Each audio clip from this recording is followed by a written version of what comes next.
170 सालों से वीरान पड़े इस गांव में है भूतों का आतंक।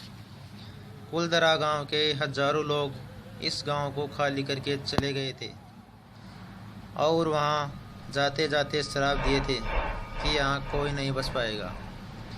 तब से गांव वीरान पड़ा है। कभी हंसता खिलता वह गांव खंजर में तब्दील हो चुका है। कुलधरा गांव घूमने आने वालों के मुताबिक जहां रहने वाले पालीवाल ब्राह्मणों की आहट आज भी सुनाई देती है। उन्हें हर पल ऐसा अनुभव होता है कि कोई आसपास चल रहा है। बाजार की चहल पहल की आवाज़ आती है तो महिलाओं की उनकी चूड़ी व पायलों की आवाज़ हमेशा ही वहाँ के माहौल को भयानक बनाती है। कुलधरा जैसलमेर से लगभग 18 किलोमीटर दूरी पर स्थित है। पालीवाल समुदाय के इस इलाके में 84 गांव थे। कुलधरा गांव पुनः रूप से जानिक तौर से बसाया हुआ था। ईंट पत्थर से बने इस गांव की बनावट ऐसी थी कि यहाँ कभी करने का एहसास नहीं होता था। कुलधरा के ये घर रेगिस्तान में भी वातानुकूलन का एहसास देते थे। वहाँ का तापमान गर्मियों में भी 45 डिग्री रहता है और यहाँ गर्मियों में भी शीतलता का अनुभव होता है। कुलधरा के वीरान होने की एक कहानी भी है। वजह यह थी कि गांव का राजा समलिंस की नज़र एक गांव की लड़की पर पड़ी।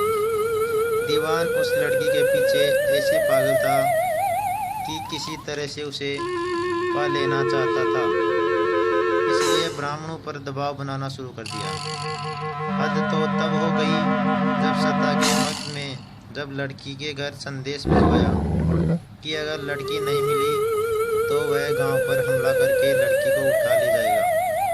गांव वालों के लिए मुश्किल हो गया था कि या तो गांव को बचाना था या फिर अपनी बेटी को। इस विषय का निर्णय लेने के लिए सभी 84 गांव वाले एक मंदिर पर एकत्रित हो गए और सभी ने फैसला किया कि कुछ भी हो जाए इस दीवान को लड़की नहीं देंगे। तो वो रातों रात घर खाली कर दिए और वो जाते जाते श्राप दे गए कि आज के बाद इन घरों में कोई नहीं बस पाएगा।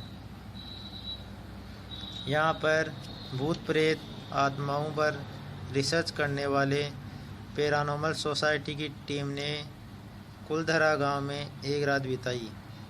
उन्होंने माना कि यहाँ कुछ ना कुछ ऐसा मान्य ज़रूर है। टीम के एक सदस्य ने महसूस किया कि कंधे पर किसी ने हाथ रखा, लेकिन वहाँ देखा तो कुछ भी नहीं था।